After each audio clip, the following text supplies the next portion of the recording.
E aí, gente bonita da segunda série do ensino médio, sejam muito bem-vindas, muito bem-vindos, estudantes, professores, funcionários responsáveis que acompanham aqui a nossa programação do Centro de Mídias da Educação do Estado de São Paulo. Eu sou a professora Maria Fernanda, este é meu sinal. E hoje, juntas e juntos, nós vamos continuar aqui na nossa trajetória do componente Ciência, Tecnologia e Ética. Eu quero contar para vocês, para a gente se localizar aqui no tempo, que a aula que nós teremos hoje é a aula da atividade 2, o desenvolvimento 1. Então, vamos lembrar até aqui, a gente já teve na atividade 2, 2 introduções, teremos 4 desenvolvimentos e 2 sistematizações. Então, agora a gente está na parte do desenvolvimento 1 desta aula, que se intitula Revolução Científica, parte 2. Eu vou enunciar para vocês a habilidade com a qual trabalharemos hoje, mas antes eu quero contar que o nosso componente faz parte do aprofundamento Superar Desafios Ad-Humanas e que dentro desse aprofundamento a gente está na unidade curricular 1, que se chama No Mundo, Tudo Está Interligado.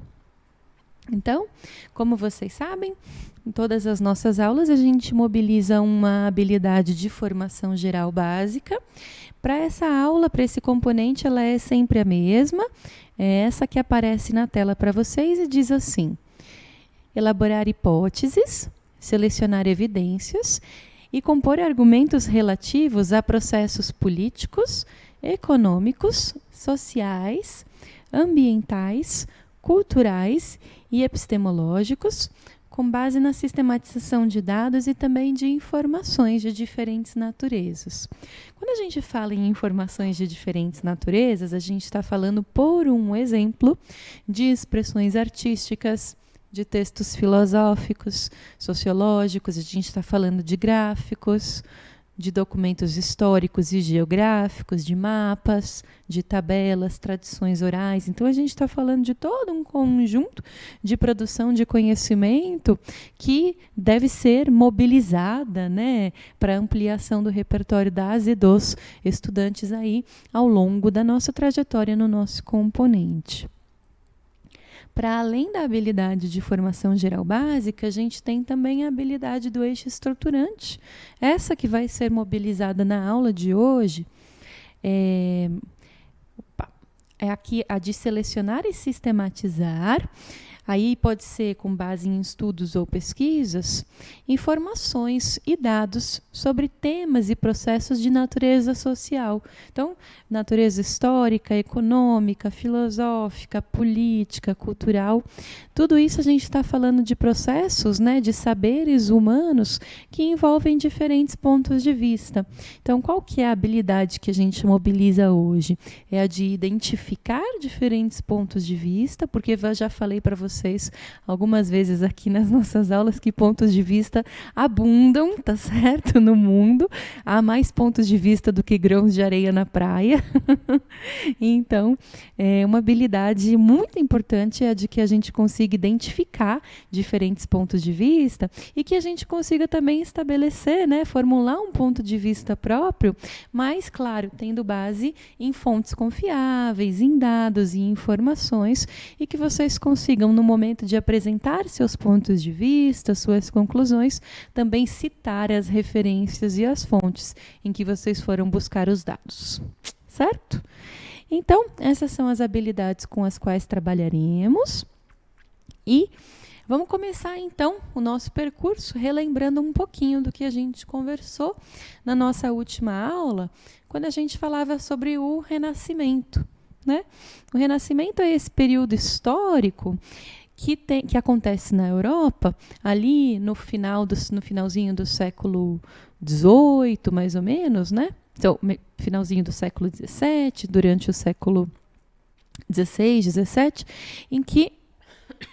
em que diversos pensadores levam a cabo um processo de reestruturação das formas de pensamento, dos saberes dos saberes práticos, dos saberes teóricos, contemplativos, que tem a ver com o final do feudalismo, da Idade Média e o renascimento propriamente dito de uma série de saberes e de práticas que já existiam lá na antiguidade clássica, romana, grega, e que são trazidas de volta, então, nesse período histórico do Renascimento, nos séculos 16 e 17, e que trazem também algumas outras características novas. Então, só para a gente tentar perfilar, traçar um pouquinho um perfil do que foi esse período histórico e todas as mudanças que foram trazidas, né, por aqueles que se denominavam renascentistas, né? A gente tem aqui alguns elementos importantes para delinear, para entender melhor um pouco desse movimento. Então, em primeiro lugar, quando a gente fala de renascimento, a gente está falando de humanismo. O humanismo é essa corrente de pensamento que tem no antropocentrismo o seu fundamento. Quando a gente fala de antropocentrismo, pessoal, a gente está falando da recolocação do ser humano no centro de tudo. Né? Isto porque nós estamos vindo historicamente de um período, a Idade Média, em que a Igreja Católica exerceu grande poder, grande influência sobre corpos e mentes, né, das pessoas na Idade Média. E a gente está falando de um momento em que a religião não é deixada de lado, muito contrário, aparece aí para vocês, a presença da religião continua forte. Muitos dos pensadores, artistas, autores do período do Renascimento inclusive encontram na religião uma forma de sustentar as suas visões, sejam elas visões científicas, artísticas, tá certo? E entendem Deus, né, o Deus cristão, a religião cristã, como uma forma de compreender os mistérios do mundo. Então, muito embora a gente fale de antropocentrismo e de humanismo, né, a retomada de estudos clássicos, muito embora a gente fale disso no Renascimento, a gente não pode deixar de colocar também que o humanismo, o antropocentrismo andavam lado a lado, ainda com a presença da religião bastante forte no pensamento, nas artes, nesse período renascentista. Tanto assim, por exemplo, que um dos símbolos do período renascentista é justamente o teto da Capela Sistina, né, na Itália, que foi feito por Michelangelo, certo? A gente fala também, quando a gente fala em humanismo, a gente retoma o classicismo. Então, essa forma estética, artística, que era muito característica da Grécia Antiga, da Roma Antiga, a arte das esculturas, tá certo? Ela é retomada com força no período do Renascimento. E a gente tem também a presença de um racionalismo muito forte. Então, a ideia de que a razão humana é a condutora dos processos de conhecimento. Então, humanismo, classicismo, antropocentrismo, racionalismo e a presença da religião são elementos que constituem, que são, digamos assim, um pano de fundo deste momento histórico que a gente chama de renascimento, que na verdade a gente chama porque os próprios indivíduos que faziam parte desse período se denominavam renascentistas. Tá certo? Tudo isso a gente conversou na nossa aula anterior. A gente está fazendo aqui uma breve retomada para a gente começar a entrar agora, mais propriamente dito, no tema da nossa aula de hoje, que é a Revolução Científica. Por que a gente retomou? Porque a Revolução Científica ela ocorre precisamente no contexto do Renascimento, né? Então, a gente falava na aula passada como que o Renascimento e os seus valores, humanismo, racionalismo, abrem as portas para isso que a gente chama de revolução científica, e uma revolução realmente, porque se a gente entende por revolução uma mudança profunda nas tradições, nas formas de pensar, de fazer, né, a gente tem de fato, encabeçada por diversos indivíduos como Francis Bacon, o Newton, o Kepler, Galileu Galilei, a gente tem de fato uma revolução que se descortina aí no período do Renascimento, nos séculos 16 e 17, e que consiste na fundação do que a gente chama de ciência moderna. Alguns desses autores que eu nomeei aqui para vocês são tidos como fundadores da ciência moderna, como é o caso do Francis Bacon, por exemplo, e de um filósofo francês que vive no século XVII, que produz bastante, que se chama René Descartes. O René Descartes, ao lado de Francis Bacon, são considerados os dois pais da ciência moderna. A gente já vai ver um pouquinho melhor sobre isso.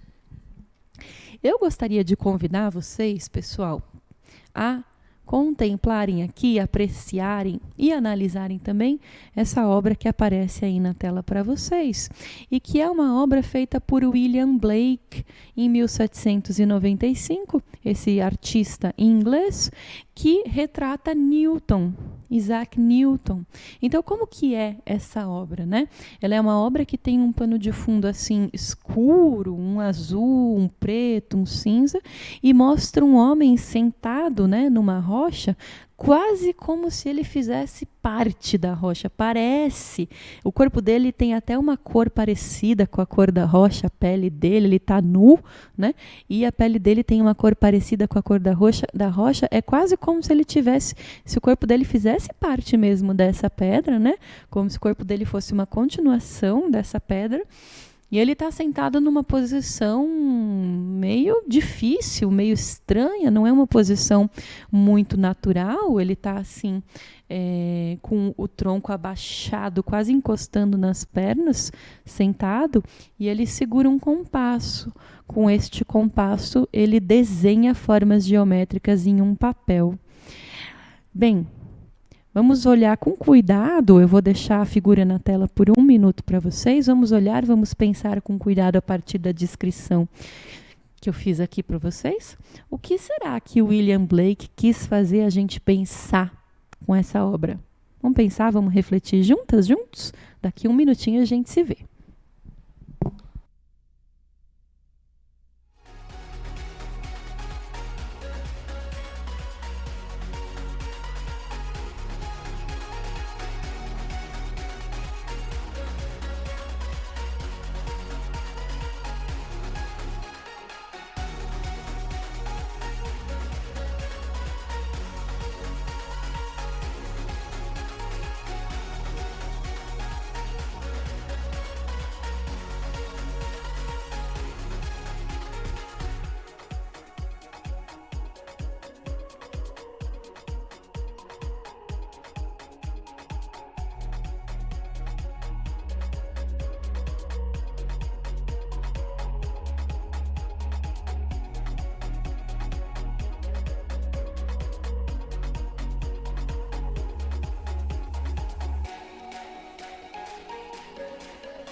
Então, a parte toda beleza, né, estética dessa obra, a gente fica realmente cativado, né, pelos detalhes da obra. É uma obra realmente muito bonita, dá para apreciar realmente, né, pelo menos no meu gosto estético me parece muito bonita, né, mas principalmente é uma obra que passa uma mensagem, que conta sobre alguma coisa, né? Bem, aqui a gente tem um pano de fundo escuro, uma escuridão, trevas, né? E aqui no plano da frente, o Newton, ele parece que emana luz. Então, o corpo nu do Newton é muito claro, traz uma ideia de que a razão, e Newton aí está encarnando a figura da razão, né? Traz a ideia de que a razão humana ilumina o mundo. Então, essa ideia de que Newton é portador, né, dessa luz que é a razão humana, tá certo? E aí, a gente tem Newton sentado numa posição quase impossível para ser uma continuação da rocha. Para além disso, ele está segurando um compasso, desenhando formas geométricas. A mensagem que o William Blake está passando para a gente é a mensagem de que, olha só, a ciência, né, a encarnada na figura de Newton, porque Newton é tido como um dos pais da ciência moderna, então não é à toa que Blake tenha pintado justamente Newton e não outro cientista desse momento histórico, né? A ideia é que a ciência ela é demasiadamente mecanicista, ela é demasiadamente fria. É quase como se Newton não fosse nem um ser humano, é quase como se ele fosse parte da natureza. É quase como se ele fosse, como que era a ciência moderna, né? Um elemento físico movido pela mecânica, enfim, explicável pela lógica, e não um ser humano cheio de complexidades, cheio de emoções, etc. Né? Então, um pouco a crítica que o William Blake está fazendo nessa figura, né? Nessa pintura de Newton, é que a gente olhe para a ciência com olhares também um pouco de quem pensa assim, olha só, a ciência se coloca, né, se deseja cada vez mais lógica, cada vez mais imparcial, enfim, até fria num certo sentido, assim, né?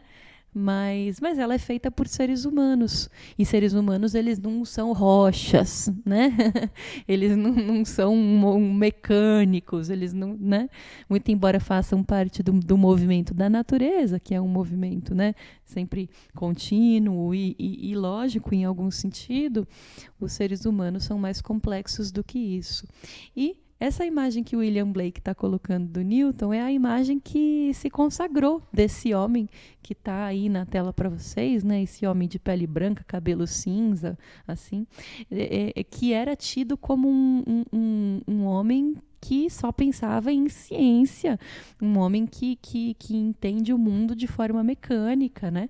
Muito embora aqueles que se debrucem para ler biografias de Newton possam perceber que Newton não era um mecanicista, que na verdade ele era um crítico dessa visão mecanicista do mundo, como se tudo fosse só movimento, lógica, enfim. Mas a pintura do Blake não deixa de ser uma crítica a isso. Então, quais impressões, né, vai aí na tela, quais impressões a pintura de William Blake passa a respeito de Newton? Passa a impressão de que Newton e sua ciência eram quase anti-humanos em algum sentido, tá certo? Quem foi Isaac Newton, pessoal? Isaac Newton foi um matemático, físico, astrônomo, teólogo e autor inglês, amplamente reconhecido como um dos cientistas mais influentes de todos os tempos e como uma figura-chave na revolução científica, que é o nosso tema aqui na segunda atividade do nosso componente. Então, ele tem o seu livro Princípios Matemáticos da Filosofia Natural, e aí a gente tem que lembrar que lá no século XV, século XVI, a filosofia natural era sinônimo de matemática, sinônimo de física, né? E esse livro é publicado pela primeira vez em 1687. Esse livro, pessoal, ele lançou as bases do que a gente entende hoje por mecânica clássica, as leis da mecânica que vocês estudam em física. Mas o Newton não parou na mecânica, ele fez também contribuições para a ótica e ele tem aí uma certa querela com um outro pensador desse momento aí, da Revolução Científica, que é o Wilhelm Leibniz, né? que eles, enfim, têm essa discussão para saber quem foi que inventou o cálculo integral, o cálculo diferencial e o cálculo infinitesimal. Aí vocês devem estar pensando, nossa, professor, eu só conheço cálculo, né? O que será que é esse negócio aí de cálculo integral? Vamos entender um pouquinho melhor do que se trata? Vamos ver o vídeo juntas?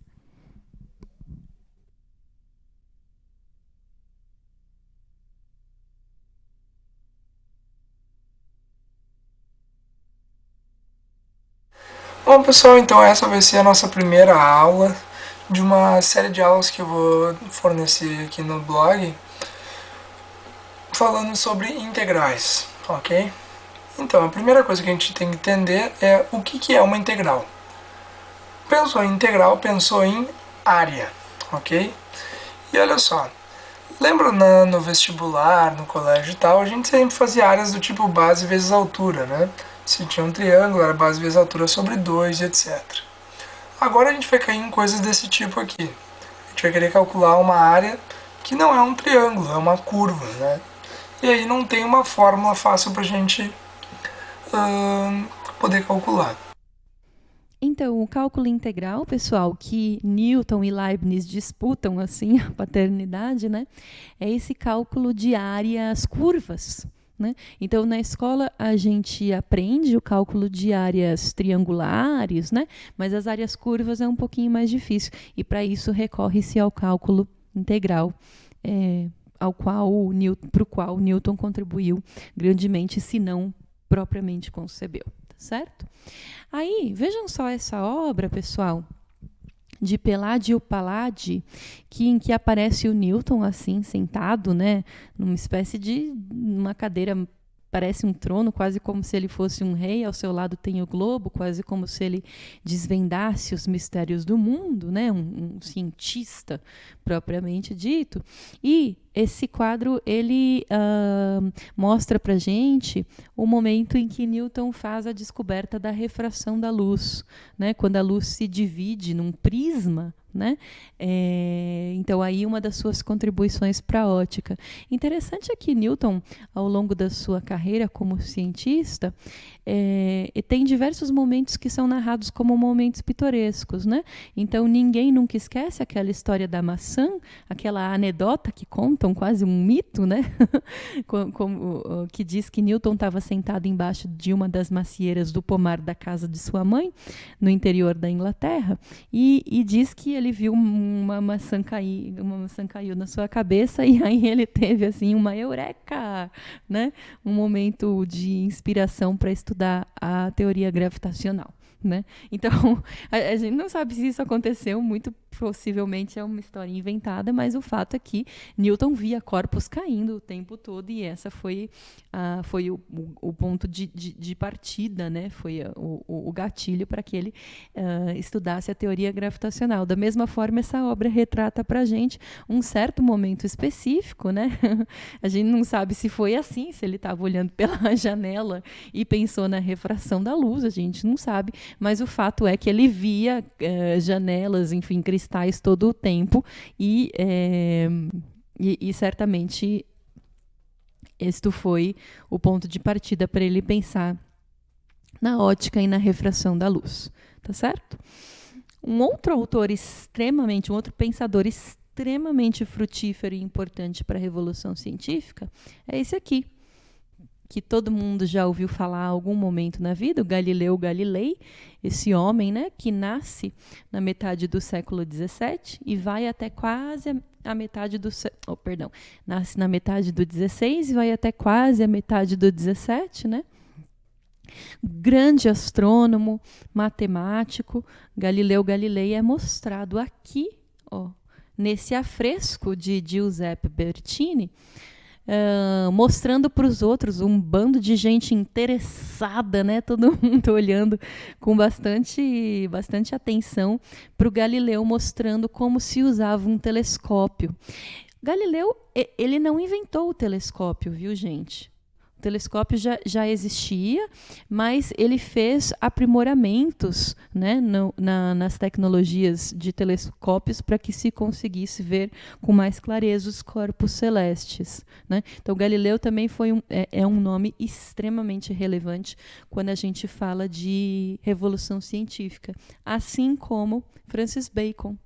Esse que está aí na tela para vocês. E vocês percebam como que Galileu e Francis Bacon estão muito próximos no tempo, né? Francis Bacon também nasce no 17, vai até o primeiros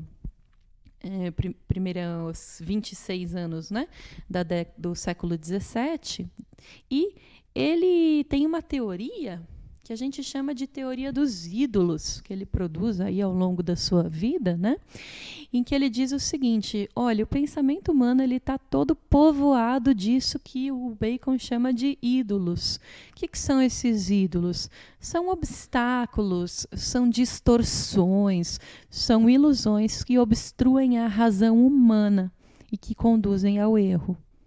E aí o Newton foi percebendo, ao longo dos seus estudos, ele foi concebendo a sua teoria dos ídolos a partir de 4 ídolos principais, ou seja, 4 obstáculos principais para a razão humana, né?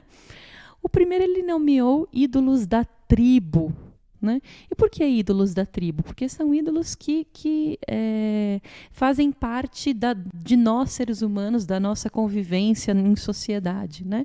Então, ele diz o seguinte, olha, a própria natureza humana é imperfeita e muitas vezes caminha para o erro. Então, ele localiza uma primeira possibilidade de erro, de distorção ou de obstáculo da razão na própria natureza humana, que muitas vezes é grandemente afetada por emoções que podem nos levar num caminho inverso do caminho da razão. O segundo ídolo, o Bacon chamou de ídolos da caverna, né? Então ele diz o seguinte, tem a ver com a constituição física e mental de cada indivíduo, quase como se cada um de nós fôssemos uma caverna e dentro de nós houvesse a nossa experiência de vida, a nossa educação, o meio em que a gente vive. Tudo isso poderia, se a gente tiver recebido ensinamentos errados, tudo isso pode provocar um falso conhecimento da realidade e pode, claro, nos conduzir ao erro. Tá certo? O terceiro ídolo que Bacon localiza é o que ele chama de ídolos do mercado. Do mercado porque tem a ver com a convivência humana em sociedade, né? Tem a ver com o local público, né? Por isso que ele chama de ídolos do mercado. E ele diz o seguinte, o ídolo principal do mercado que obstrui a razão humana e pode conduzir ao erro é o ídolo da linguagem. Então, a linguagem, as formas humanas de comunicação podem sim provocar, e fazem isso o tempo todo, né? Gerar controvérsias. Essas controvérsias, essas contradições que a linguagem humana e as comunicações humanas de forma geral provocam, podem nos levar a um obstáculo da razão e nos conduzir ao erro. Tá certo? E por fim, a gente chega ao último ídolo que Bacon localiza aí na sua teoria dos ídolos, que ele chama de ídolos do teatro, e que são as doutrinas filosóficas e científicas, aquelas que a gente vai aprendendo ao longo da nossa vida, mas que nem sempre facilitam os processos racionais. Às vezes, as teorias filosóficas, doutrinas científicas, elas criam quase como se fossem mundos fictícios. E esses mundos fictícios, nos quais às vezes a gente acredita, explicações falsas, enfim, podem provocar também uma obstaculização, né, dos nossos processos racionais. O Bacon, pessoal, ele é o responsável pela popularização, digamos assim, ou pela apropriação pela ciência do método que a gente chama de método indutivo. Né? A indução é um método de pensamento que parte da análise de casos específicos para tentar formular uma regra geral. Por exemplo, este pássaro é amarelo, aquele outro é amarelo, mas aquele outro é amarelo, então todo pássaro é amarelo. Então a indução é essa forma de pensamento que parte de um certo número suficiente de casos da realidade, casos particulares da realidade, para tentar formular uma regra geral, tá certo? A indução foi adotada, né, apropriada como um método científico durante esse período aí da Revolução Científica. Ela fundamenta a ciência moderna e é fundamento também disso que a gente chama de empirismo.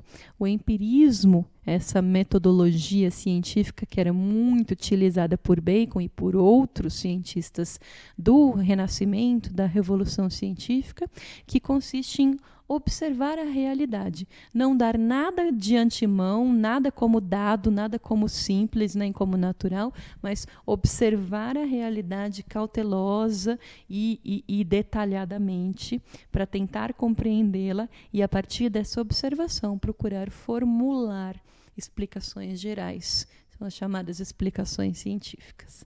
Tá certo? A gente vai se encaminhando para o final da nossa aula de hoje, mas não sem antes deixar aí na tela para vocês algumas sugestões. Então, um artigo da revista super interessante, que fala sobre...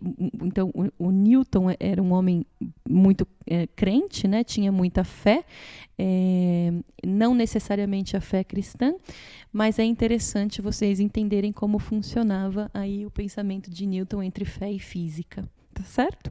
E um vídeo do canal Doxa e Episteme que explica um pouco Francis Bacon para iniciantes. A gente deixa também no roteiro do estudante uma tarefa para vocês responderem em grupos de que maneira a revolução científica contribuiu para o desenvolvimento da ciência e tecnologia contemporâneas. O que vocês pensam sobre este assunto? A gente se encontra em breve e me despeço de vocês com todo o carinho do mundo. Cuidem-se muito. Até breve. Tchau, tchau.